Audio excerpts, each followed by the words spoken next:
Hey guys, it's Honest Student here, and today we're talking about gap years. It is becoming more and more commonplace to take a gap year before medical school.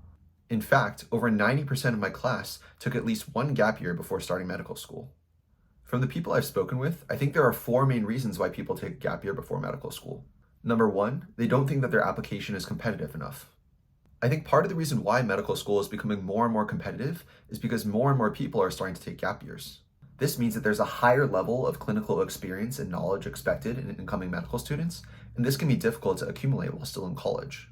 Oftentimes, people will work as a medical scribe or a medical assistant during their gap year to increase their clinical exposure before starting medical school.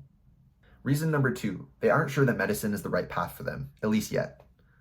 Medical school is at least 4 years, and residency is at least 3 years, and if you want to specialize, it can be even longer than that. Although there are certainly a lot of tangible and intangible benefits to being a physician, the commitment to becoming a physician is certainly not to be taken lightly, and thus it's important to really consider whether this is something you want to pursue. If you're not too certain yet about making the sacrifices to become a physician, that's totally fine, but it's probably a good idea to take a gap year and take some time to think about whether medicine is something you really want to pursue.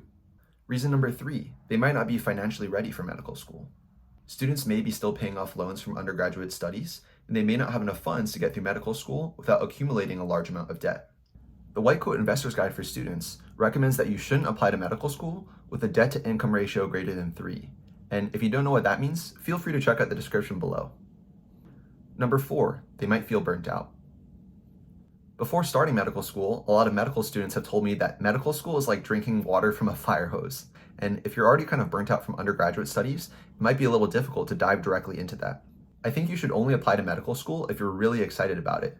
If you're kind of dreading going back to school, I think it's probably a good idea to take a gap year and take some time off.